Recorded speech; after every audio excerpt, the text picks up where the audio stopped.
What up, everybody? Welcome to yet another episode of These Corona Times. You are tuned in with your girl Tiffany, with Dr. Simone, and with your boy Brandon. And welcome to Love One. No. Down with love. Down with love. Aye, Tiff. Aye. Down with love. But welcome back because we missed y'all last week. We weren't Yeah. here last week. Yes, we missed you guys. Yes.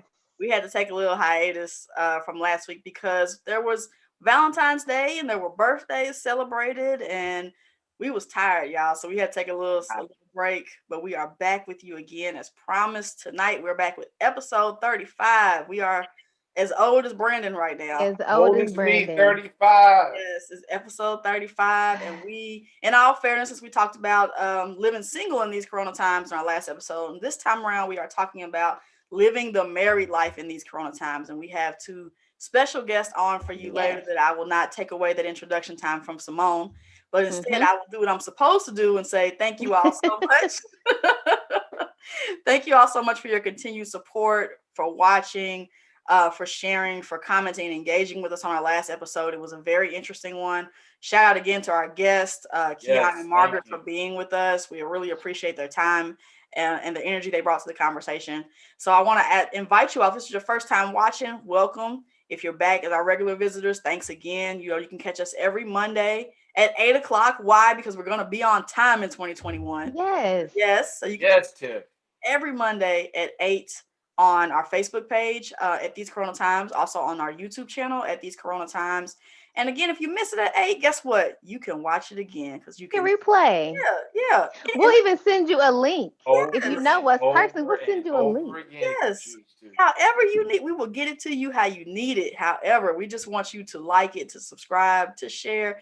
Most importantly, comment and engage with us. We really do appreciate all the love, support, and continued feedback. And at this point, I see people that like our page that I actually don't really know personally anymore. I know. That always I'm like, who is this? And I go and look, search them. Like, is this Tiffany? Inspector Gadget over here is gonna go look you up. I will find it. I'm like, okay, this is somebody who's totally not connected and they're liking our show. So we appreciate it. Yeah, I think we are approaching 400. We are. Wow, that's crazy. Again, and I don't mean to say that this was not something we took serious, but we didn't have any expectations of this thing. We didn't. Right. Like there was zero expectations. We were really like, well, we'll just do this for like a couple months of this Corona thing dies down a little bit, and then we won't do it. 35 episodes later. Yeah.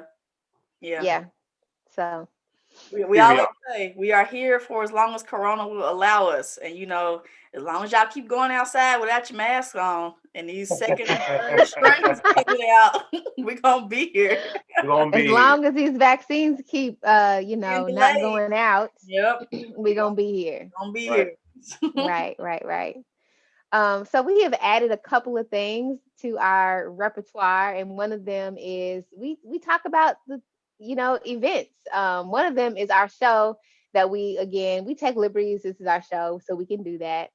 We talk about the show All American because that was one of the shows that got us through the beginning of the pandemic, among other shows. But All American is on. The Ozarks is not. Yes. Or Ozark is not. All American is. Yeah. So what y'all think of the episode? This last episode. Yo, again, I think the last couple of episodes have been some of their best episodes. I really think there's a step up in the writing, a step up in character development, and everything like that. I do like how they are promoting mental health, during the shows and everything like that. I just want Coop to sit down. Coop need to go somewhere and sit down. I was sympathetic to Coop, but not anymore. Not anymore. Coop was getting on my nerves. Coop is just looking for the heat, all the smoke, all the time. Like, listen, the sister, I can't remember so-and-so's sister, whatever. Sister came back in town trying to give Tyrone's sister came in town trying to give advice to the community. Legal advice to the community. And like, I don't trust her. Why, Coop? Why? What? Right. I don't understand it. And then I'm glad that Spencer has finally got around to having that tough conversation with Coop. and she was saying that you have to watch. I hope you're watching All American because we're talking about things we hope y'all know about what we're talking about. If you watch All American, put a football in the comments. Give us a football in the comments.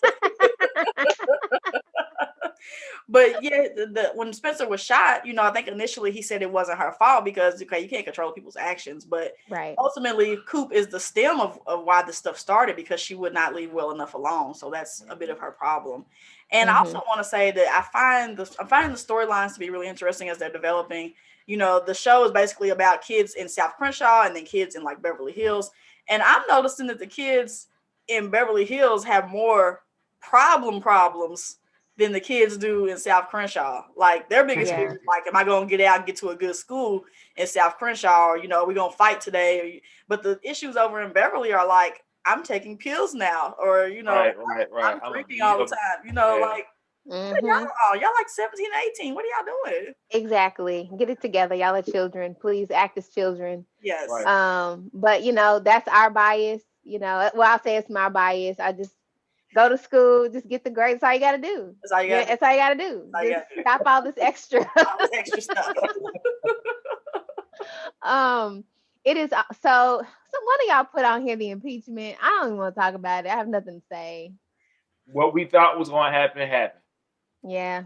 I just want to say, I'm mad as hell. That's all I want to say. Of course, it is still Black History Month, and we talked about just highlighting some shows we've been watching. I think the two of you all have watched Judas and the Black Messiah. I have not watched it yet, good. But I did watch the Black Church PBS episodes, and that has been amazing. I've learned so much about the Black Church, and there's just so much to learn. I love the history and the socio-political connections that they made between, that all that stuff and the church, and how we, that's all we had was the church back in the day. Yeah. And so because of that, of course, we're all in the church. But that's one of the reasons I don't think that I'll ever leave. Is I just have so much respect. So much community there. Yeah. Yes. So much love. Much community, and my longest lasting friendships in that church. Yes. Mm-hmm. Yes. I mean, that's it. Yeah. I want my kids to have something very similar to that. Yeah. And that we talk about a lot, but that failing up experience, like no one lets you have as much trial and error as church with like public speaking or leading programs or being department leaders, just really trying to get your feet wet in different departments, in different areas, and really get comfortable. That are skills that I learned in church that I could definitely have used in my regular career, in my real life career. Yeah. 100%. 100%. Yeah. And if you have not watched Judas and the Black Messiah, do yourself a favor and please watch it. It is a great movie. Like as far as cinema wise, cinematography, directing, writing is wonderful, but it's a very upsetting story, and one that we as Black people know all too well about how reasons why we don't really trust the government or police too much because of they seem to be constructed against us. And this is a story of Fred Hampton, who was the chairman, deputy director of the Black Panther Party in Chicago, and how the government pretty much just conspired against him and implanted somebody in the Black Panther Party to give them intel, and they ended up killing him, unfortunately. So. Yep. You can also, so you can, if you don't have HBO Max, it's in the movie theater, or you can get a free trial of HBO Max. I'm sure you have that. You can also go on YouTube and watch Eyes on the Prize Part 2. Yes. That is the documentary that some of the information for the movie is gotten from. Yep. It actually does have Bill O'Neill in there as well. So it's actually, I watched that this week, and it was like, oh. Okay. Yeah. Yeah. And it is Black History Month, and while I do love my white allies, I just want to warn you, some of these movies will make you feel adversely towards our white brother and sister. And so, watch with caution. Don't do it when you have to go to work. I want to save some of this stuff for the weekend. Yeah, to bring all that big energy into the meeting. So for sure. Hey, that's very real though. Yeah, for real. Yeah.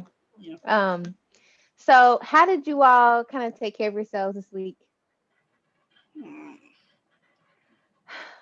I don't know what I did. I don't think I took care of myself. Brendan's like this. He's like, I failed. I did. I will say this. Because it's been 2 weeks. So what have we done in the last 2 weeks? I got you on that. We were able to drop the kids off at my mom's house over Valentine's Day weekend and have an entire weekend with no kids. Got a hotel room, went to a nice restaurant, just really just sat back and took a breath for a second. So we did that. Dropped the kids off Friday, had Friday, Saturday, and half of Sunday kidless, and that was it was great. Outside of that, I failed. I failed this week. So we have, I think when I last left, I said we were going to do more cooking and eating out less. We have been doing that. So that's been good. The TV has been off a lot more in the house. So we've been really enjoying that. And then also we've kind of carved out we don't really get to go out and have date night anymore like we used to do once a week. We kind of have carved out a few nights a week to just watch movies. And that's how we ended up watching, Malcolm and Marie, which we'll talk about later, and Judas and the Black Messiah, some of that. Just been watching a little bit more movies that I say that I'm going to watch them, and I never get to them. So I've kind of been taking some time to just check out a little bit more in the evening to do things I want to do, which includes watching movies and chilling on the couch. Yeah. I don't know what I've done. I mean, I've been drinking lots of water. That's always good. Always good. But I think that's it. I just need to work on that. So.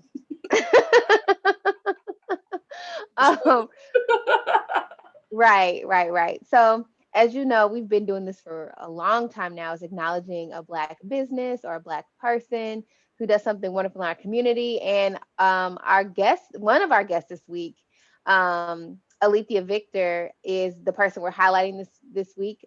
She is her and her husband, Alex and Alethea Victor. They're both, they're entertainers, they're musicians, they're singers. They can literally do it all. Their daughter even is extremely talented. Alethea has a piano teaching. She teaches piano lessons, and I want to say she was also doing that during the pandemic virtually. So she's going to come on and talk a little bit more about that. But yeah, they do recitals. She's very professional, and you will learn. And I've been to the recitals. I've helped to take pictures and record. They get real certificates. They get to perform their skills and what they've learned in front of their parents and their loved ones. So I've seen that firsthand, and it's a wonderful business. And Alethea and her family, they're just more than capable. They're so talented. So she's going to be on some more to talk about that. But we brought them on because we're talking about marriage, and they are my marriage gurus. They're my marriage goals. I don't really do like relationship goals. I don't really believe in that. But if I was, they would be it. They've been together for 23 years and they've been married for 18 years. And their family, we love them to pieces. So we want them to come on and talk to us. Yeah. That's crazy, man. 18 years. 18 years. Grown child. I know. Grown child right there. Yeah. But yeah, like Simone said, their family, as you notice, if you've been following our show for a while, we tap into guests. They're usually people that we know, that we go way back with, who have been so kind to give us their time and to spend time discussing with us. So again, when we talk about marriage, there's no other couple that I could think of. They're not far from our age group, which tells you something. They've been married 18 years. They're not far from how old we are. They are definitely a couple to look up to. And they're still learning. They'll tell you that themselves. They're still learning. They're still growing even 18 years in. So we couldn't think of another couple to have on to just share expertise, to share their thoughts, and to just have this discussion with us. Absolutely. So, Brandon, do you want to orient us to the episode? Yes, please. Y'all already did. No. Sorry. We didn't talk about the movie. No. I'm oriented, but y'all done done 3/4 of it. Y'all didn't see me smiling and smirking a little bit. You see, what happened was the last time we had an episode, you were not here to orient us, and we overcorrected. We didn't mean to. We want you to orient us, Brandon, please. No one orients like you do. No one.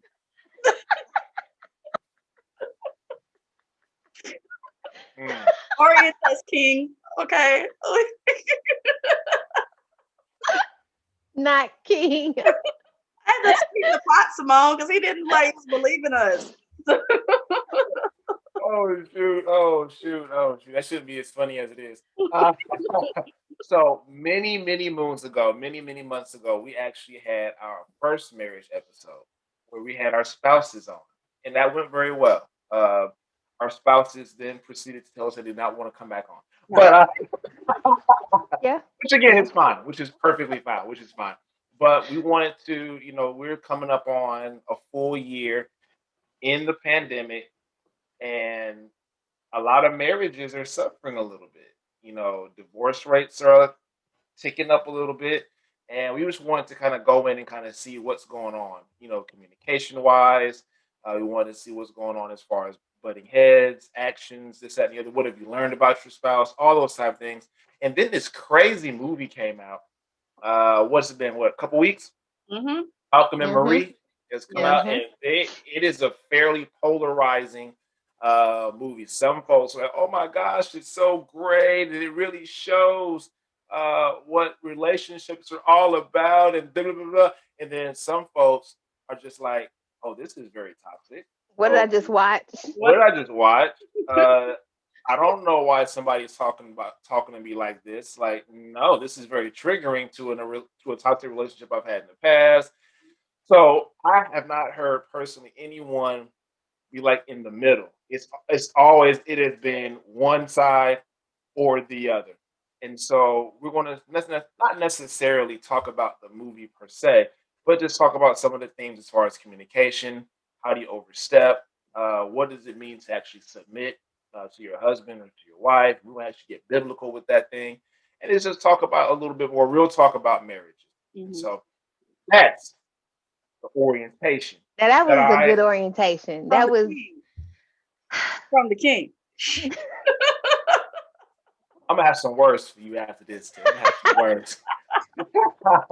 But we're going to bring in after, in a little bit, the box is going to change to 4. We're going to bring in our special guest as well. Okay, we are back, and as you can see, our boxes jumped from 3 to 4. We want to welcome our special guest, Mr. and Mrs. Alex and Alethea Victor. I won't tell you what I call them, but I'll use that. Thank you all so much for being here. I've really already introduced you all, Alex and Alethea Victor. You really did. Our favorite, I just speak for myself, my favorite married couple, my marriage gurus, and my marriage relationship goals. I'll share with you all that they have been married for together 23 years, married for 18 years. Mm-hmm. And we also highlighted your business, Alethea. So would you tell us a little bit more about your business, the name of it, if you have it? I don't know if you have a name. What's the name of your piano? There's not. Well, it's under the name of the A&A Productions, and so the business is I am a piano teacher. So that is what I do part time. I teach kids. It's my business that I've had for now maybe about almost 5 years, 5 years now, and I teach kids piano. I've been playing piano ever since I was little. I'm classically trained pianist, and so it was just something that I've just always have been passionate about, and it's been something that I've found to be very important for children to learn music. Music has been a part of our family for a very long time. That's actually how we met.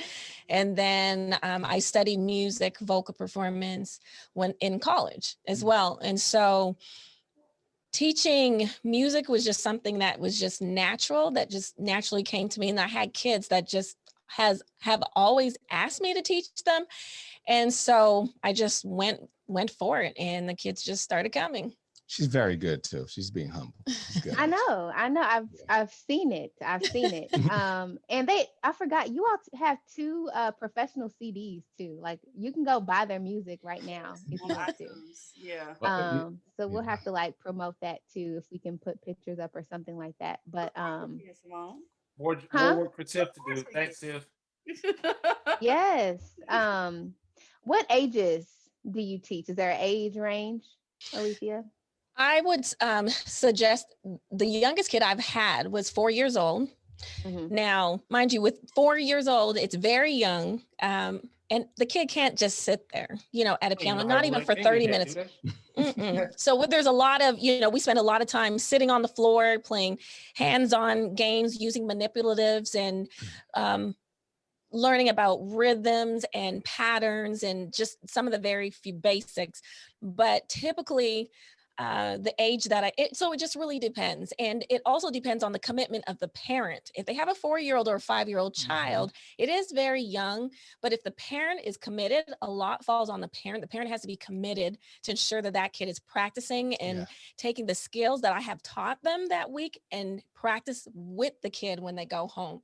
So that's what I've noticed the best successes with kids that are starting so young is if the parent is involved right by their side and they're taking notes themselves. So the parents learn too. But most of the kids that have started with me were between the ages of 6 to 7 years old. Okay. And are you doing it virtually right now?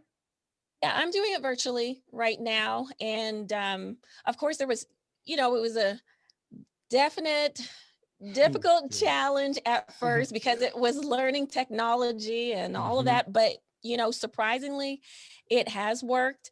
And the kids have still stuck with it. Of course, I'm ready to go in person with it. And I am going to start in person with them very soon within the next month. But with piano, because it's so hands-on and ensuring that their body movements and their finger, the breathing arms and the way that they touch the piano so that there's good sound production is very important for me to actually touch their hands. So that's the challenge and the difficulty. But because the kids have been with me, they understand when I use certain terminologies with them, they understand what I'm trying to tell them to do. So they do it. They do it. Okay. Okay. Well, if anybody who's watching during our watch party, if they want to reach out, they can reach out to us and then we'll let Alethea know and she can make contact if she wants to. Yes. So I'll leave it at that. Sounds good. Additionally, I guess we should let Alex give some professional background about themselves. They've also done workshops on, I believe, couple communication, relationship communication. So if you all would like to speak on that, that would be fine. We've had different churches, different places, locations, been asked to speak on relationships, speaking about healthy relationships and dating and marriage. And we're working on something in the future. We're working on speaking out more engagements. COVID is a problem, but we're going to try to utilize technology in the best way possible and possibly to put out some information, a pamphlet of some sort to inform people about the importance of marriage. Pretty much. Yep. What I love about these two is that they are always finding ways to give back. Of course, Alex and Alethea are church members of ours, but we also consider them friends, family. They're always utilizing their gifts to give back, even not just within our church, but also within the community. So, we appreciate you all for doing that because you all do a lot. Praise God. Plenty. Thank you. Yeah, and I will add this, one of the few couples that me and Sean will leave our child with. Literally, y'all, and like one vice other, versa, maybe vice versa. Couples. This is it. It's like less than five couples that I'll be like, yeah, my kid can sit over there tonight. Yeah. Vice versa. Vice versa. Yeah. That's true. Also, as an adult, that's one a privilege. Of the people who I know if I go over your house, it's going to be safe. I'm going to eat good. I'm going to taste something new. I'm going to watch a good movie. All those things. Hey, that's right. Yes. And we have some new favorite foods too. Oh, good. Alex is always trying to make people eat stuff. Try this. I'm like, okay. We have some new recipes. Yes. Some lasagna, some Thai recipes. Yes. Yeah. Oh, wow. Vegan, vegetarian steaks. Or meatloaf and microgreen and all that. That's a good segue because we're going to ask y'all how has life been during these corona times. It sounds like y'all been eating good though. Yeah. And he's been doing a lot of the cooking too. Yes, I've been cooking a lot. We had transitional role changes because of our schedule, and I like to cook, but I've never really had the opportunity to just take the time to do it. And my wife has always dedicated herself to that role, particularly to do it. But I decided to step up and I think I started cooking almost like this whole Corona time, almost the whole since Corona. This whole Corona time. And he's been cooking a lot. Yeah, it's been fun. It's been wonderful. And it's enjoyment because, your family eats your food and they're happy. Yes. They're not sad. So that's a good thing. They're happy. That's a good thing. Like we fight over his food. Hey, like for real. Hey, I'm happy. Like hey, makes me happy. Wow. The conversation is between me and my daughter's like, that's my slice, don't touch it. Okay. Wow. And she's like, no, yes. Yeah. So it is, I mean, he is putting it down with the food. It's really good. I was surprised myself. I was like, y'all eating this for real? Okay. We're about to make, I'm like, baby, we got to make a recipe book because we got some good it's coming. meals. More time. I'm grateful for Corona for that aspect. It's allowed us to spend more quality time with each other. And where we took each other for granted, now we can really just engage in a more healthy communicative relationship. And those little things like eating at the dinner table instead of doing your work at the same time. I gotta go next appointment. Just sitting down and talking. We're grateful for that. Yeah, I have loved being home with my family, and my priority is God, number one, my family, and everything else. And so being home with them has been wonderful because we've been able to really spend quality time with one another, even though we're still working and we're still busy doing the other, daily activities that we have. But just having my family right there by my side has made this process, such a blessing, even though I know it can be very difficult for many people, but I've been blessed and fortunate to have my family right here with me. So we've already had such a close relationship with one another for all of these years. I mean, but during this time, during the Corona, this COVID, I'm like getting the title of pandemic, this COVID, you know what I this mean? Rona. Coronavirus time. Rona, I like that Rona has just given us that time to really spend a lot of time together. So it's been lovely. And I might Jack and say it wasn't easy. I gotta say, at first, the beginning, we had to make adjustments because now we're in each other's space that we normally use for work. And our daughter, she's going to school. So, but we transitioned very well because we knew what we had to do and we actually executed. So it was a blessing. So look at y'all segueing, because I was gonna say, what has been the hardest thing during this time, and I know, right? You want to go first, or you want the hardest thing during this time? The hardest thing, I would say, is just adjusting to all of the restrictions and demands that we have, because we are a family that just loves to go and explore. We are adventurous. We love to travel, and this is what we do together. We love to visit our friends, visit our family. And so we've been restricted, and a lot of things that we had planned this year with family and friends have been canceled as a result. That has been very difficult for us, but we found other ways to make this process meaningful so that we can enjoy it with one another. And so we found just the very simple things of, I wish I had it downstairs, but there's this little booklet that it's a conversation starter that Gary Chapman, the three of us, myself, my husband, and my daughter, that we will we ask each other questions. And it's just really cool because the questions that are in there are things that I'm learning about my daughter that I didn't know, and vice versa, all three of us. So we do things like that, or we will play board games, or we will watch movies with each other. So there's a lot, or we'll go for a walk, lots of walking outside, lots of bike riding. So we're lots. And so we've even started gardening as well. So that's been another thing that our family is, trying to do. So that's simple things like that don't cost a lot, but it brings us closer together. I would say for me, one of the challenges was different levels of communication and space between our daughter, and school for her, and trying to balance that because it's just that social, emotional aspect where, you want to just leave your child alone and just focus on what you got to do. You can't do that. So she's popping in the meetings. Hey, everybody, and trying to help with her homework at the same time. I'm bored. I want to play. Daddy, come on, let's do something. And so that was very challenging. We had to constantly create a schedule for her so that and change it up. So we found something that fits so that she can have that quality time, and kids don't always process that, Daddy's working right now, or mommy's working right now. And we don't want her to feel rejected in any sort, manner, or way. But that was a challenge. That definitely was a challenge. I know a lot of people having that out there. I'm with you. I mean, I'm with you 100% on that. That's probably been the hardest thing, because you want to give your child some grace, because you understand they went from being in school with all their friends to just being you're replacing all of that for them.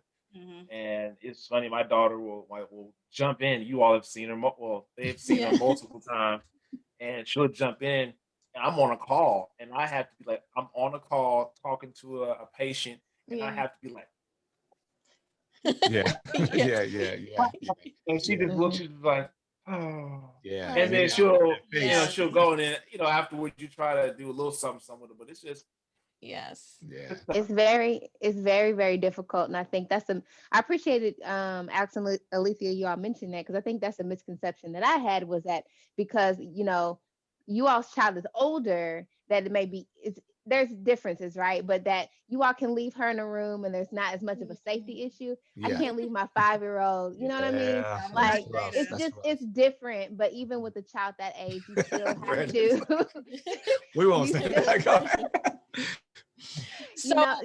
I appreciate y'all saying that. It's challenging, if you have kids, period. Well, yes. And no matter what age, because the older that they get, yes, you can just leave them in the room. But then again, these kids are now spending all their time in technology. So now it's like they are in they're La La Land. We're La La Land online. Yeah. So you have to everything, still access to everything. And I've noticed that across the board with many different, with many children across the board. So that, when you talk about safety, it's safety. The older they are, it's safety in a different way. It's like, you just wouldn't send your kid outside on the street and say, go run and play by yourself, and just, come. I mean, maybe back years and years, 20, 30 years ago. Around here, I'm like, where are your parents? Let me stop.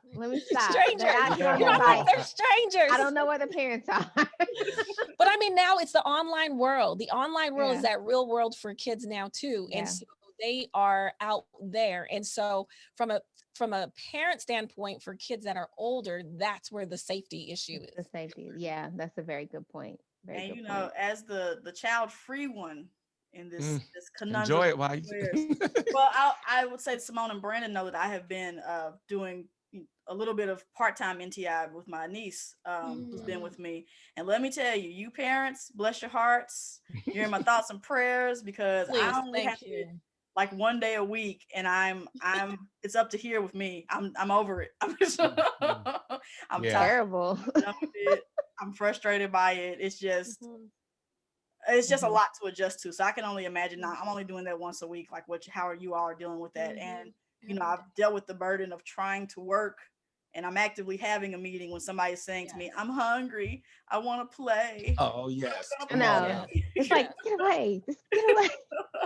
Sometimes you have to, what I've learned is that sometimes you have to educate your peers and your coworkers. Like, let me remind you, I have a child that's right here, and they are in NTI, and they're working. You have to remind them. And sometimes you just have to say, I will be right back. That happens sometimes, and that's happened to me even. But the impact that I have on my daughter is going to be for the lifetime. And I want her to look back and say, wow, my mommy took the time to talk to me when I had an issue, So it's tough to balance, but like I said, in a relationship where the priority is, for us, God, my family, and everything else. Very important. And so whenever there's an issue, I have to go back to that to remind myself, and then, and it is what it is. It took us a while to establish that, to make sure no matter what it is, you have to go back and reflect that God and family, and that let that go down, because you'll have things that they are cloudy, and you think you'll put them before your family, even before your faith, sometimes, because you think you're doing it for your family or you're doing it for the Lord. Because like sometimes we can be so busy in church, and you think I'm doing it for the Lord. Come on in the room, Alex. Hey, you gotta get. Corona's taught me a lot. I'm telling you. Okay. Just Seriously. Get that perspective. Yeah. That's exactly what I was thinking though, because oftentimes we try to justify working really hard because working harder means more income, which means you're helping your family. But then you're really kind of sacrificing that time with your family. So yeah, definitely. We don't say it too much because, there's not a lot of blessings of Corona, but I believe one of those blessings is that we've had to slow down. You can't really use that excuse anymore because you can stop working and spend time with your family. You can stop working and eat dinner and then go back to it because everything is virtual now. So, I totally believe in that in all realms. You can be too busy in too many places and not really giving your attention to where it needs to be with your family. Definitely. And I think that's such a really good segue, because we were talking about, the three of us, me, Brent, and Tiffany, talk about marriage a lot and like how it's this crazy concept, right? Like two different people from maybe two different worlds, even if it's a similar upbringing, it's two different contexts, right? Yeah. And you mash these people together and they're supposed to live happily ever after. And so there's this idea about like the reality of what marriage is versus like what it is, and your expectation for it. Yeah. And we all got married in the church, right? So there was heavy prayer, heavy prayer, like God first. And of course we know that, but when life gets in the way, everything gets all jumbled. And it's like you look up and I'm like, I haven't prayed in a week. You know what I mean? And it's like, that's 100% real. How do we get here? So I don't know if y'all experienced that or what your thoughts are about this expectation versus how it is. Yeah, real life is real, and sometimes we put on a facade to other people because we want to make sure everything's okay. We want to make sure we're doing things right, like house with the picket fence. Hey neighbor, how you doing? Church. Hey everybody, have. But when it hits you, if you don't catch reality and come to grips with it, you will crash. And you learn that. You learn the hard way, the easy way. And when you sit back and you think about how like people want to live their life and how you should live your life, you have to put things into perspective. And one of the ways that we often do is that we sit down and we reevaluate our relationship. And we do it probably once a year. And we'll sit back and why did this happen? What do I need to do? Look at myself. What do I need to do work on? Or I don't like this, or this, we can't do this no more. This is not working. And who cares about what other people think? Who cares about what people think? This is your household. This is your castle, and you put it together and you build it. You take your values and morals, what you learn from each other's family, and you make your own. And you combine it and you work it. And God is that glue, because you can't do it together yourself. And you pray over it, you cry over it, trial and error. And then you realize that you guys came together and said, you know what, I like this. Let's do this more often. Let's every Tuesday, let's have worship, or let's eat at the dinner table. I like this feeling. It feels really good. And continue to do that. Don't worry about all these people, this fake facade, what they're doing, trying to play it off. No. Get that structure and put that glue, which is Christ, in the center of that. Yeah. So where you're at now, I'm sure it took you the 18 years to get there, right? To get right there, yeah. Oh yeah. Listen. So, and I want y'all to look at these cute little brown baby faces. Look how young Alex looks. I know, right? I want to say they look young. Oh, man, their wedding pictures, they look exactly the same. Exactly the same. They have only Jesus. But I want to reiterate again, they've been together a long time. They've grown together a long time. They've gone through decades of life together. Yeah. But I want to ask you, like, are there things that you expected of each other coming in that have not been? I did. Look at Alethea. Alethea's like, what you mean? I'll keep it real. No, go first? I'll go first. No. Alethea's like, what is Alex gonna say? I'll keep it real. I'll just try. Yeah, baby, go ahead, keep it real. Well, from a male perspective, depending on how you were raised in your family, I came with expectations thinking, oh, I have a wonderful wife, and we're gonna have a happy family, and we're gonna have lovey-dovey. Every day is gonna be wonderful, and no, okay. Reality, reality clicks, and you start to think about. You argue at first. You'll fight because fight through it. Yeah. The selfishness inside of yourself says, this is what I expect. And this is what I thought marriage will be. So you try to live up to those expectations that are sometimes unreachable.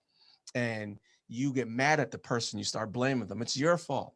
How come you're tired? Or how come you didn't cook this? Or how come you didn't do this? And my mother did this, or my father did this. How come you can't do this? Gender roles. And until you sit down or you're broken, which you don't want to get to the point. Some couples have to be broken in order to realize what they're doing is not working. But you get to the point where you start seeing some things crumble in your relationship, and that feeling, that first feeling you get in the beginning of the relationship where you're like, I love you so much, I love you, you're the best. That's gone. Okay, that's gone, and now you're dealing with the real self. And either you choose to continue to invest hard in your relationship, whether it be counseling, whether it be let's sit down and work this out. We're gonna fight for this relationship. And you put those pieces together and you realize, you know what? I don't expect that to you. This is what I expect. This expectation reachable. Is it real? Can this happen? Mine's gonna be like, no, that ain't gonna work. I'm not the one. Or is this reachable? Yeah, we could probably do that. And hold yourself accountable for those expectations too. That's real. That's real. It's the whole time as I was listening, I was just trying to go back in my mind and just try and remember those early years. It was so long ago. But you know, when I just think of, and every relationship goes through those struggles and goes through fighting. Like they hit that wall where it's like, oh my goodness, we're gonna break. Either I'm gonna go this way, or we work this out. You know, it just comes down to that. And in the beginning, it is all in infatuation. And then you really, you know, oh, I love you, fall in love, you're infatuated. And then, you know, even when you get married, it's just, oh, is that happy here? You just we're married, we're legal. And then 1 year, and then year 2, and then year 3, or year 2 and 3, and you're just like, whoa. Whoa, what's up? Things seem Lord, please remove this thorn. This seems remove the thorn. You look over like, dang, you still here. The expectations that you have, that's that lovey-dovey phase, you know, that you have to learn. Then you have to learn what love is, real love, and how to love. And then you realize that love is not a feeling. It is not, of course, it makes you feel good, but it's not a feeling. It's patient, it's kind. It's Corinthians was it a 12 chapter 13 or 13? Corinthians 13. I believe 1 Corinthians chapter 12. Yeah, but love is patient, love is kind, it's not puffed up. You know, you got to remember the fruits of the spirit in Galatians 5, I believe. You know, and incorporate these. And that's what we did, incorporate these biblical principles into our relationship to help us get through, because we had to learn how to love one another, whether we were tired, whether we didn't feel like it, whether we were angry, whether it was, let's say I was wrong or he was wrong. It didn't matter. We had to work through this and love one another. So it just, and then you get to this point in your relationship where you're just like, forget it. All we have is each other. I'm tired of fighting. No one else matters. All we have is one another. And either we're going to work this out or we're not. And you just get to that point, and then you work through it, whatever it takes. Like he said, whether it takes counseling, whether it takes, you know, work, you know, speaking with another very trusted, mature adult, couple that has been through something, experience, who can really talk, who can really kind of guide you through those difficult times. But once you work through that, there's a rhythm in this relationship. It's like music. There's a rhythm in it. And when both people, there's a pulse. And when both people are working through that pulse and working through that rhythm, you coincide together in one, and it's a beautiful thing. But you can tell when you're out of sync in the relationship, and you feel it, and something's just not, it's just not right. And that's crazy chaos could be happening around you, but when you're in rhythm and you're in sync with one another, it's all good. That's what I was gonna say, is that I definitely feel that rhythm in my marriage as well. But then it's like something happens, and it's like there's a kink in the rhythm, and you don't know why it happens or when it happens. But I would definitely say that Corona was a big old kink. And that all of the rhythm just came to like a whoa, like a screeching halt. Because what y'all are talking about, what I'm hearing, something that comes up for me is foundation. Like y'all have a very good foundation, and God is that foundation. And when you don't have that, I don't know, and I know people that are listening, maybe they may not be church folks like we are believers, but for me, that is what we come back to. Mm-hmm. And it really is a choice after all that, because I think we're like almost 9 years in now, so nowhere near as long as y'all, but we passed the honeymoon stage. And it's like a choice. It's a choice that you make to be together. And it's crazy. It's a really crazy. This crazy is the word that's coming up for me. May I add and say, like, vulnerability. We had to learn how to be vulnerable, because there are couples they built these defense mechanisms. Like you'll see it. Oh yes. And you'll say like, what's wrong? Nothing. Yeah. And they harvest that stuff inside. So learning when you're sick and tired of fighting, when you're sick and tired, your marriage hits a wall, when you're able to sit down and talk, or you get a mediator, vulnerability will help you overcome those hurdles. So, I don't like this. This is how I feel. I'm not able to do this. I don't like it when you do this, or please help me. This is who I am. I'm having a problem. I'm having a struggle. Let's work through this. That actually helps to overcome a hill, because you know what? Most couples, they hit that wall and they're like, I'm done. I have an escape plan. I have an escape plan. My bags are at the door. See you later. And that's the escape plan. That's the thing. That's our culture. Yeah. We don't have no escape plans over here. Once you in, bro. She got bars on that window. She got bars. That's right. Do us part, son. All right. You want to die today? Simone. I was like, today. You could go today. Today. Ain't that something? But I think keep that life insurance paid up. Though. Yeah, hey. But that's the real thing about talking about your expectations, versus the reality of your marriage. Like if you come into it, both of you, like expecting to be in this for life, that becomes the reality, and that's what you're working towards. You're not trying to live up to these false goals or whatever. You're actually trying to work on, making that expectation your reality. So, that's I guess my whole thing is, when we're talking about those things, I think we've all done that before. Like I came into marriage expecting us to go to bed at the same time every night. Oh mercy, Lord. Oh my God, we're gonna just lay down and close our eyes and go to sleep. The Brady Bunch. That did not happen, because in real life, my husband is a vampire. He stays up, he works at night, and I got to go to bed because I got to get up and go to work the next day. So, but talking about those things helps. It's that what you said before about like just saying, oh, nothing's wrong, and harboring it inside and not really discussing those expectations that help cause those problems. And another thing I want to state is that you just got to accept your partner. You got to accept them just for what it is. It's what it is. And don't sweat the small things. Let it go. Certain things are worth fighting for, and then a lot of the things that people fight over, it's not even worth it. Right. And like I can say that took 18 years. We can laugh hard at it. We'll laugh hard, because that wasn't something that we just overcame. Because you laugh. What are you laughing at? No, I mean, we can laugh at it. I think that probably happened just 2 years ago. I'm like, finally, just gonna don't sweat the small thing. That's not worth it. This is the thing though, too, that you were talking about with vulnerability, is that, and this is making me think about Malcolm and Marie, right? Is you have to have safety in order to be vulnerable with somebody, right? Like I'm not going to be vulnerable with you if you're going to use what I've been through against me. You know what I mean? Like you have to argue correctly, and there's a way to argue.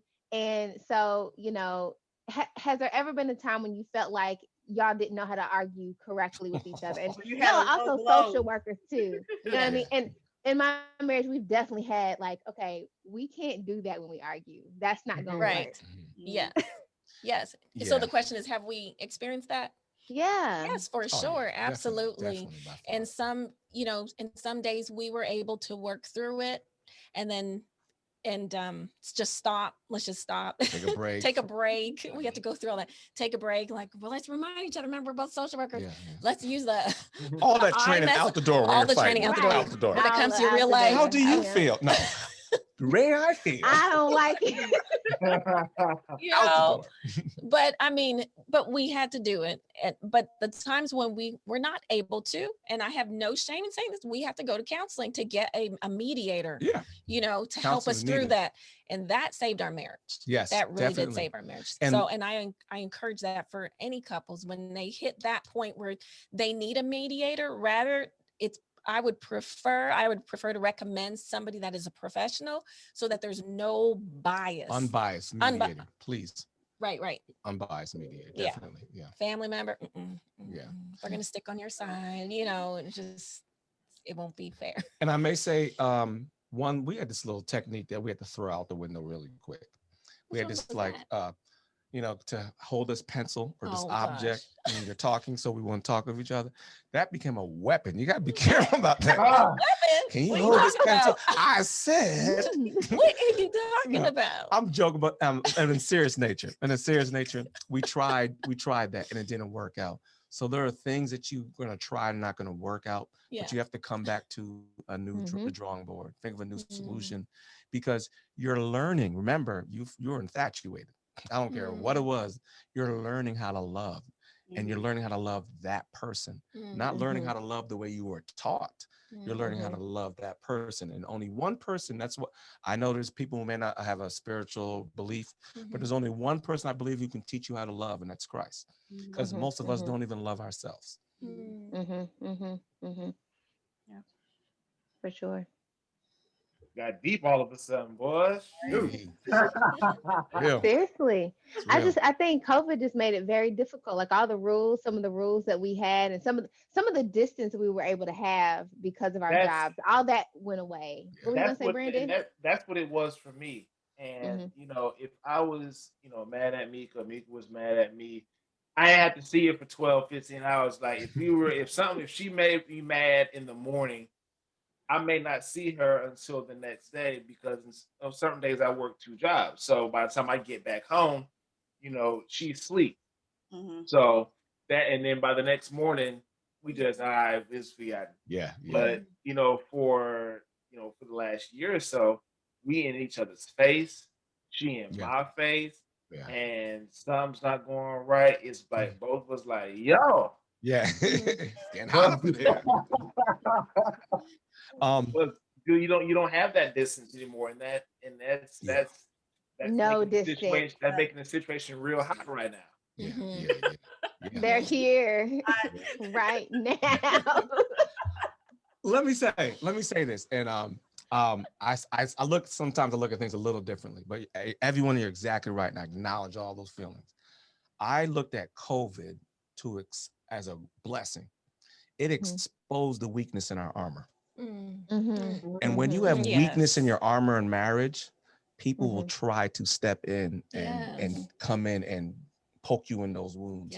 So true. Where I couldn't stand being around my spouse, we had our space, which was great, and we recognized, so why do we need that space?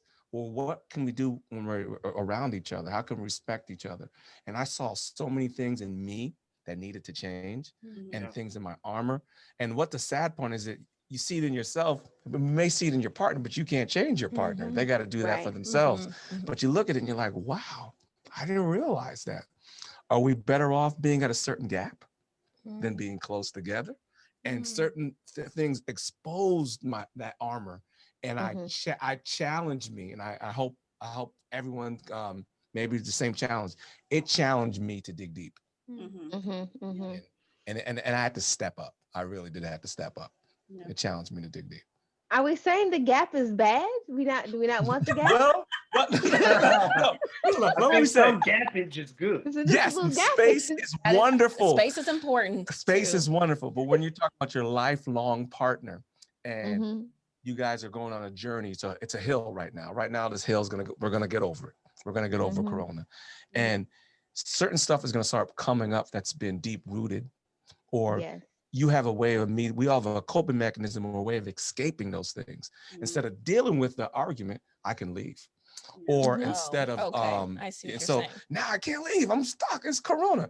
There are times I was like, I'd rather go to Walmart and someone cough on me than stay right here. You know what I'm saying? and it's the truth. I know y'all think about that. Like, I need to go right now. Just cough. You know what? It's worth it. It's worth it.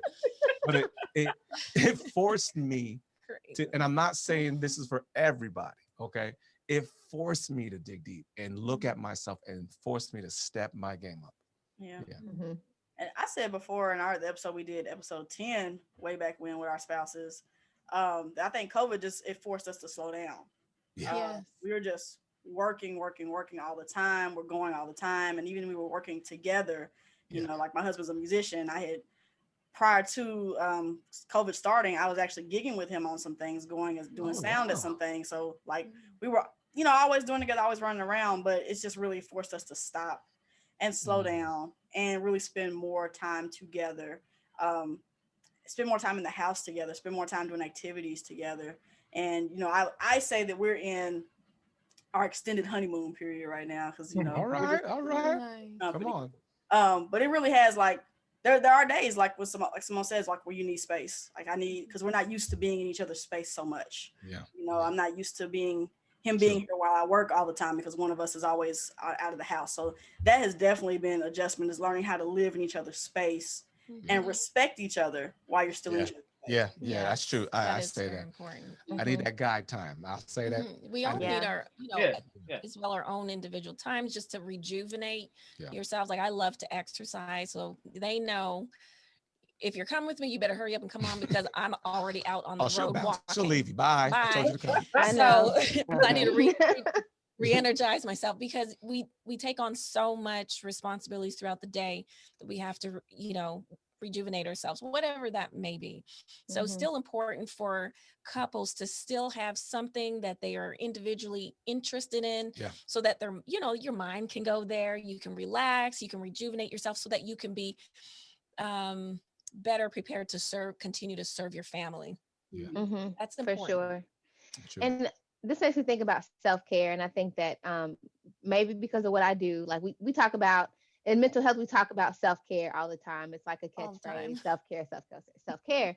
I noticed that Sean was not taking care of himself. So I think during this time, I really have tried to push him to go to bed on time. Wait a minute. I mean, nobody went to bed during gave that man a curfew. Curfew, come on. I did, because you're not getting enough rest and you are responsible during the day. Like if we talk about gender roles, you know, people say the mother is the nurturer, the mother helps with the schoolwork. No, Sean does a lot of that because the way my job is, I can't do it. I have to be out here. Black dads, yes, sir. Represent.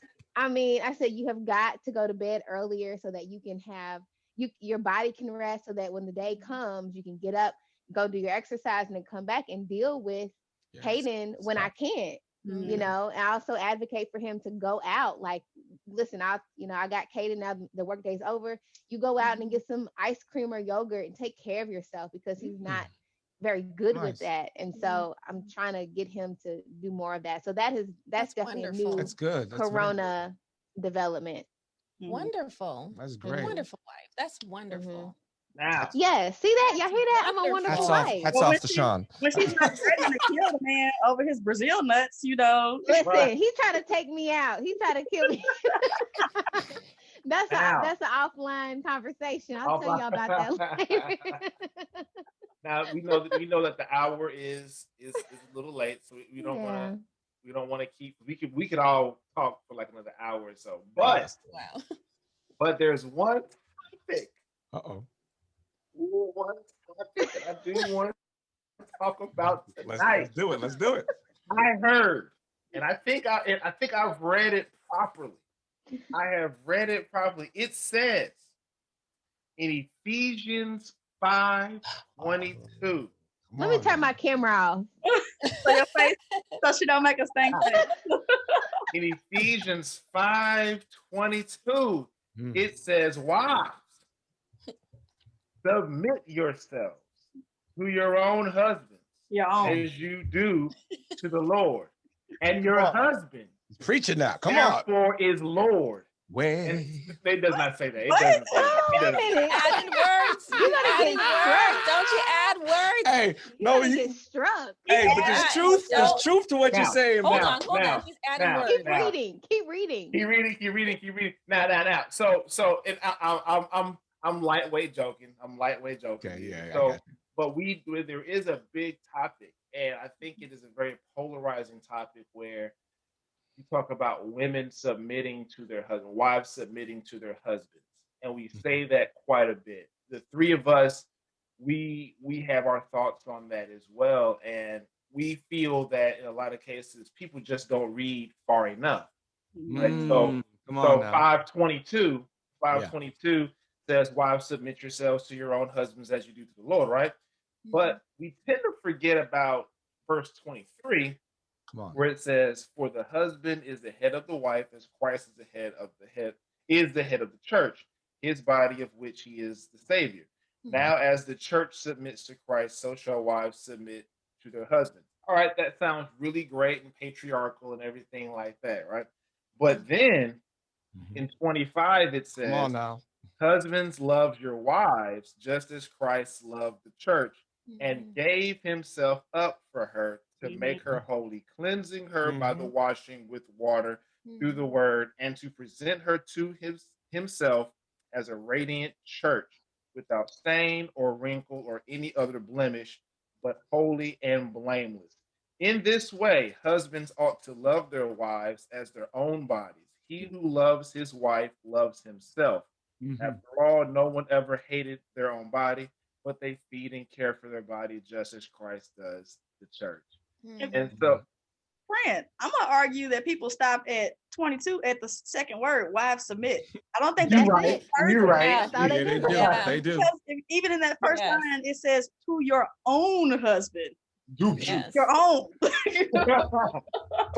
I do think it is funny. And one of my good friends, he brought up a really good point when we were talking about this submission. And he is of the belief that wives submit yourselves to their husbands. But he also says, but listen, what did Christ do for us? Christ gave his life. So as the husband, we need to be prepared to give our lives for our wives. We need to do all of those. We need to love our wives as Christ loved the church. And so we're talking about an overarching theme that's more than just I'm lording over you. Exactly. It is, the wife is submissive, but it's easy to submit to a husband who loves you in the way that Christ loved the church and gave himself for the church. So it's a back and forth type deal. There's not one submitting to the other. It's really, in a sense, both submitting to each other. And if I don't know where you're going, I can't follow. Right. Where you going? And some women, like some, let me stop. Y'all go ahead, Allison with you. No, but it's I'm happy crazy. to submit. I'm happy my husband's a good one. I'm just saying, I didn't come from, I watched a lot of divorce in my life. So I didn't come into this thing knowing how to submit. How to do that. Yeah, I understand. Yeah. And I grew up, in a single parent home. And so I grew up with some strong women. Oh yeah. Some strong women. We were independent, we could do for ourselves a lot of things. And so, and whereas he grew up in a home with two parents and it was a beautiful relationship. So he has seen a completely different model than I did. So you mentioned earlier, Simone, bringing the two together and mashing it together. That's what we were dealing with, so you say the word wives submit to yourself. And I'm like, that was my reaction at first. It was not, oh yeah, submit. No, it was like, submit to who, what, so, those expectations of he's seen the model of, a loving father loving his wife, his mom and his dad. It was such a beautiful relationship between the two. And you can see it through his brothers and sisters, through the children. And whereas in my situation, it was single parent mom, strong, hardworking, I do for myself. I can do this myself, so to have someone that's there now for me, with me to help me through a lot of things, it was just, just so amazing. But I don't know when the shift happened, but once I really learned what love was, and when I've read this text a lot of times, and when you read the whole text, it gives that, that full context of what it really looks like. If he loves Christ and he's going to be faithful to Christ, knowing that Christ loved the church unconditionally and cared for his children, and if he's going to try to meet that same expectation and replicate that in some kind of form or fashion by following after Christ, then this man only is just going to love me in a wonderful way. So why wouldn't I submit to him? So submitting to him has been the most beautifulest thing. And I don't know when the switch happened, but eventually it happened where it was like, if I submit, this person is going to just love me in a wonderful way. And it's not, and a lot of our arguments and our clashing slowly started to fade away because of that. And there was trust in that too, being able to trust somebody, trust and just trust to submit to them. That took time too, because there's, I had some trust issues that I was dealing with as well. So with not having a father around. Good question when it comes to that. What does submission actually mean? Does that mean like whatever Alex says you do? Like what does that actually mean? I know it doesn't, but yes. I wish. For me, it's trust. I should literally be able to close my eyes. That game where you fall back. You fall back. Yeah. I know that Alex is going to catch me. I can close. I know he's going to catch. I trust him that much. I trust my life, with him, because I know that he's going to do what's best for his family. And the stronger that I see his relationship with Christ, the more I'm like, okay, he's on the right track. If he's off and his relationship is not right with Christ, no, I'm going to be like, babe, no, get back on track, get back on track, because I'm going to follow Christ ultimately. And that's, ultimately I'm going to follow Christ. So submission, it's hard to put into words, but it feels great. But I know it has something to do with trust and with commitment, and just trusting, knowing that he wouldn't put me in harm's way. So when he says, baby, I don't think that you should do that, I'm like, okay, all right. I might ask why, but I won't push as hard. Whereas before I'd be like, why? Why can't I do that? I'm going to go ahead and do that, But whereas with submission, I have to believe and trust that there's something that maybe God pressed upon his heart or in his mind, that he sees something that I don't see. And so I'm going to submit, knowing that he's going to lead me in the right direction. And for me, that's what submission looks like. So I love submitting to Alex because I know that he's leading me in the right direction. Okay, I'm sorry. Go ahead. No, go ahead, Alex. Go ahead. If I look at this kind of like three perspectives when I look at this text sometimes too. I look at what I call like the McDonald's syndrome. If you ever worked at a fast food restaurant and you have to know how to serve, who cares? People will come out in the line, make fun of you. Welcome to McDonald's. How can I help you? Sure. Would you like fries with that? That's that mentality that you have to go into submission with, no matter what, because Christ did the same thing. Christ died for the church. And what did the church do? They crucified him. And you think about it in that aspect. So when you find that, I look at my wife in that aspect, no matter what someone goes through, I have to be willing to lay down my life for them. And the second thing is reflecting Christ's image, because most women are not going to submit to you. They're going to submit to their Lord and Savior. And if you don't carry Christ's image in you, they're not going to be so willing to submit. And that submission is trust. Because if my wife sees me, I'm full of flaws, I'm jacked up, I'm a fool. But if I reflect Christ's image, she's more reluctant to be like, you know what? Since you follow Christ, I'm going to follow you. Right. And and that's how I look at it in that aspect. And the third thing that I look at it in ways that that trust aspect, which you talked about. Some people may not have a two-parent household. Sometimes it's not good having a two-parent household because there was a bunch of abuse in that household too, as well. Yes. Yeah. Thank you for saying that. It's I true. said I was going to mention that too.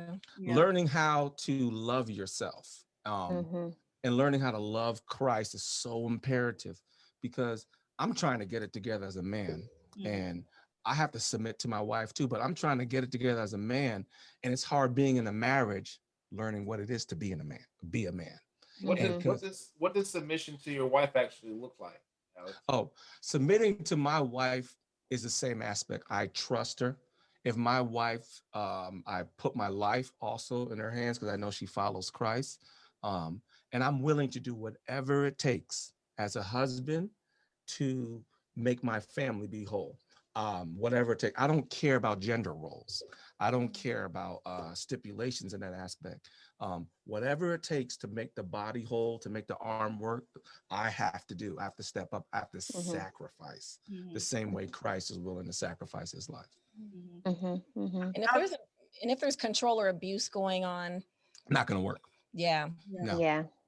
That's what we wrote about, knowing when to leave, when to get out of the situation would be abuse, physical abuse, even severe verbal. Can't submit to that. Christ wouldn't do absolutely that. No. People use that text for an abuse of control, and that is it's so wrong. And I don't think any of us, the five of us, would ever say stay in an abusive relationship, in an abusive marriage. And while we all, the five of us, don't think that divorce is be the first thing you go to, there is a place for it. Yeah. And I was going to say that this conversation of submission, it goes back to what we were talking about earlier about your expectations versus the reality of your situation. Because I think some people we do have a lot of strong independent women, maybe more so now than ever before. People are learning how to do it on their own. They have to do it themselves and whatnot. But I think having that discussion about what submission actually looks like in your relationship, because I think people, the first thing you think of is, I'm not serving him, I'm not making his plate every day, I'm not gonna be in the kitchen wearing heels washing dishes, I'm not gonna be doing all that. What you got going on? I'm not submitting in that way to him. But, I think when you have that discussion, though, that submission really is just about trust. That's how I think about it in my household too. It's like, I'm thinking about submitting to Joel in the way I'm listening to him say things like, maybe like you said in your example, maybe you shouldn't do that. And 9 times out of 10, I probably shouldn't do it. Why? Because it's making more work for me and I'm just gonna complain about it later. So, it's not as if he's telling me I can't do something or, you better not do that because I said. It's not like that. It's like trying to look out for you, because I know you're going to be complaining about it later. I know you're going to be talking about how you didn't want to do that and you shouldn't have did it. You don't have enough time. So I think of that expectation, people have in their head about expectation of what submission is. And you really need to talk about with your partner what it really means. What will this look like for us to submit to one another? What does that mean for our relationship? Because I think a lot of times what we three talk about in our separate conversation is that we can't compare ourselves to other people. We have to do what works best in your house. Yes. So submission for Simone and Sean may look different than what it looks like for Brandon and Jamaica. Definitely. Good point. Good point. For Alex and Alethea, it's like you have to do what works between you and your spouse, but in order to do that, you have to communicate those expectations. And I think it's, as I'm talking about this, I'm thinking about two things. One is that I think when we talk about submission, that we do get caught up in those everyday things, like the wearing the heels and the fixing the plate. Like, you know what I mean? Like, that's not important to him. He doesn't care about those kind of things. Those are expectations other people put on me as a woman. Oh, you should be doing this. You should be doing that. And I'm not that woman. And the other part of that is that I'm not that kind of woman. And he knew that because we talked about it before the marriage. So these are things we talk about before you get married, because there are people who have very strong opinions about gender roles and they need a certain thing. And if that's the case and you don't feel that way, then maybe you don't need to be with that person. But you need to know that before you get married, because then when you get in there, then it's like, but if you talk about it beforehand, I think that you can really just weed out situations before it gets bad, before you enter into something you can't get out of. And so that's just what I wanted to say. I have a question. I know we all went through premarital counseling. with some of the finest to ever do it. We went Yes. to early counseling, but Yes. I remember in mine that our pastor told us that finances is a big thing. Talk about your finances. It's one of the big things that couples break up over. Come on. I would venture to think now that the second thing that causes divorce or even breaking up is communication. Yeah. Not talking about things, not talking about things before you get married, because I think some people do walk in with blinders on, those love blinders, and they I love you so much and you don't be like this, and then you don't ever really talk about how it's really going to be or what you're really expecting of each other. And some people really do need that. Like with somebody who is expecting 3 meals a day, and you don't cook and y'all never talk about that, of course you're gonna have issues. Definitely. Yeah, I'm definitely with you on that tip. I think, and not necessarily that superficial communication, like that real, like deep down, like raising your kids. Like you're right.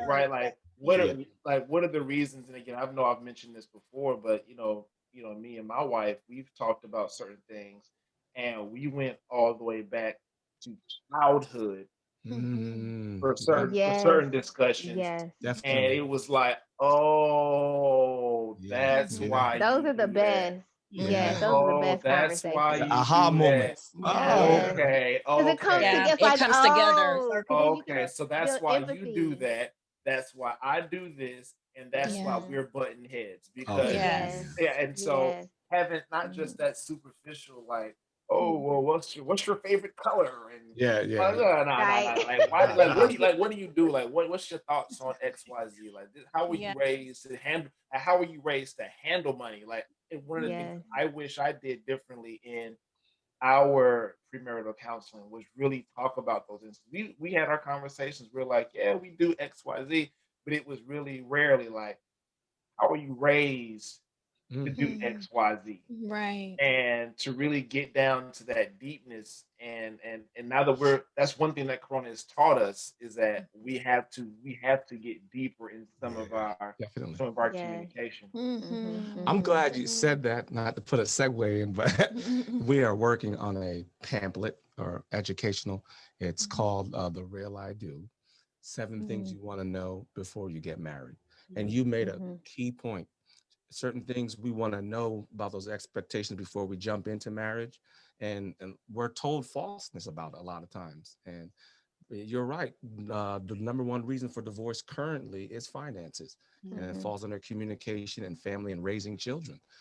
It's a lot. And when you go into that, you think, hey, anything unspoken is always going to be assumed. And if couples never really talk about it before at that table, this is what I expect, or this is what I think I expect what's going on. A lot of assumptions happen in marriages, and couples split up because those assumptions they made to be their law. And they're not going to compromise whatsoever. Yeah. You all, I think that this calls for a part 2. We need to have a part 2 because there is so much that we did not get to. But you mean the the hour love month continues? No, the love month is not continuing. Down with the love month. Oh, okay. But yes, my mind was just running about more things to talk about. Oh, we can really be on here for another 2 hours easy. Is there one more topic we want to talk about before we move on to gratitude? Oh, is there anything you have, Alethea? You can say what you were going to say regarding what we were just talking about. Is that fine? Yeah. Just before you get married, you need to know what your non-negotiables are. For well sure. Said. Well said. And what you're not. That was something we did talk about a lot. What your bottom line is. Your bottom line from the beginning, because it will only get worse. Do you want to get married? Example of a bottom line or something? Yes. Yeah, please. I'll tell you my bottom line is everyone's bottom line is different. I will not tolerate abuse, and I will not tolerate infidelity. I will not. So I can work through almost anything, but I recognize that I'm at peace. I'm not a jealous person or anything, and those things I cannot continue to dwell because it would cause my mindset to totally change, and it would take me out of the person who I normally am. So when I lay, or my wife lays down her bottom lines, I know I ain't crossing that. So basically, but we're not married. Let's say we're not married yet. So you don't know if there's infidelity, right? In marriage. So if I was cheating on you during dating, if there was certain things that you were picking up on, your non-negotiable would be like, no, I'm not going to continue with this person because they were unfaithful with me while dating. That behavior most likely will continue, or could potentially continue. And I do not want to take the chance of dealing with that. So, because these are the non-negotiables that you may know. Well, you should know what your non-negotiables are, but also if you notice them prior to getting married, may not be the right person. Pay attention. And it is okay to walk away. It's okay. And people, I think we really, and it depends on the gender, right? The woman, especially the Black woman, she should stay and hold her man down. And listen, you can if you want to, but I'm not here for it. I'm not here for it. No. He can hold himself down. Don't hold us down. We're good. Come on now. Right. Thank you. Having to do what's right for you in your relationship. Like, for instance, a very popular couple just announced they're getting divorced, Kim and Kanye. And while we're saying amongst us, divorce is not an option, sometimes divorce got to be an option. Yes, definitely. I hate to see it, but like Alex said earlier, not all two-parent homes are strong supportive homes. Sometimes they're abusive homes. Sometimes they're not stable homes. So while people are saying stay together, you got kids, and to do it for the children, it might not be the best thing to do that either. For sure. If you outline your bottom lines and don't forget them as an individual, it helps as a guideline to see if you have slipped. Because am I allowing this abuse? Am I taking this abuse? Am I allowing this person to continue to cheat or infidelity on me? Keep those as a standard, because sometimes we get confused in a relationship and we forget our own identity. And we forget, like, I'm not going to tolerate this. And we take it for the children, or we take it for our job or money or the household. But if you inform that person the bottom line. That hurts me. I can't function as a person if you continue to do that. Absolutely. So this is definitely gonna have to be a part 2. I mean, it seriously is, and we so appreciate y'all coming on. We know the hour's late. We know y'all gotta work, but we always talk about gratitudes at the end of our show and what we're thankful for. And who wants to go first? Anybody want to go first? Go. Go wait, no, Brandon wants to go. Brandon, our king, wants to go first. Submit. Submit to me. It says your own husband. Listen, if I come on here next week with a crown, y'all did it. Y'all did it. Problem. His fault. I am thankful that we have had a pretty bad stretch of weather here in Louisville, and I'm just thankful, man. I got a warm house, man. Yeah, definitely. Haven't had any problems. I've been in my hoodie, my velveteen rabbit hoodie that y'all joke on me about. But my family has been safe. Nobody slipped on any ice and broke anything, and I got 2 SUVs, so we can get in and out of our driveway with ease. Nice. So just very thankful for those things. Mm-hmm. I'm just grateful that as a young married couple, that Joel and I have other couples to look up to. I can't speak for Joel, but I did not have very many examples of marriage or long marriages in my family or growing up. So the marriages I saw were mostly in church. So, just thankful to have friends, church members, other relatives where I can look to and see the longevity of their marriage and see some of their struggles, some of their triumphs, and just be able to get knowledge from them. So, not necessarily looking at them as goals, but looking at them as a source for resource for information and inspiration. Couples like Alex and Alethea. So I appreciate having them, and then them opening their home and their knowledge. Like, they don't hide their secrets. They will tell you if you ask questions. So just being appreciative of that. I am thankful for you both, Alex and Alethea. You all are just wonderful people. If I need electronics help, if I need car help, we call Alex. If I need to vent about things, I call Alethea. If I need some burnt chocolate chip cookies. Cookies. Alethea. What's that? I'm very, very thankful for y'all's friendship, and I just love you all. Me too. We love you too. I want to say I'm thankful for all of you guys. Yes. I am impressed. We Me have too. wonderful, strong Black individuals, male and females, who are doing a wonderful job. Like they're spreading out the word, letting people know about educational topics. It's rare talking about positive, good things that we don't see all the time in certain communities. And I'm grateful for you guys. It's needed more, and I'm proud of you guys. And I thank you guys for giving us the opportunity to even just come on your platform and just express ourselves. Thank you. And likewise, I'm thankful for everything that he just said too. He just said it so perfectly, just the way I would have said it. But I'm thankful. I'm just very grateful to be alive, and I'm very grateful that in this immediate household, you know, we are here, we are alive, and life is so precious, and people all around us have faced so much difficult times this year. So I am very grateful to have any of my family and friends still alive, that I can still communicate with them and, you know, pray with them and talk with them and be able to still fellowship with them. I'm very grateful for that. That sounds awesome. Well, I want to thank you all again for being on our little show. We appreciate, you all taking. Thank you. You're welcome anytime. Well, I'm glad you said that, because y'all coming back. So yes, we're gonna try to do this again with the Victors in March, but next week we are doing a Love the Skin You're In episode. So we hope you'll join us for that. We'll be talking about skincare. I believe we have a guest next week, Brandon. We do have a guest next week. All right. Okay. Check y'all out, definitely. For that. Before we go, we always want to remind you all to please stay safe in these Corona times. Wear your mask. Yes. Wear your mask. Even if you had your vaccine, you still have to, social distance. And yes, Alex, exactly. Even in the house. No. I love It's Black History Month, so please continue learning and teaching your children about, little known Black history facts. Yes, that's very important. We always like to end the show by still saying that we are looking for justice for Breonna Taylor. We still need that in 2021. And if y'all want to get Daniel Cameron out of here, that'd be great too. I'd be okay with that. Fine. We're ready to go. Get him out. Go ahead and add Cancun Cruise in there as well.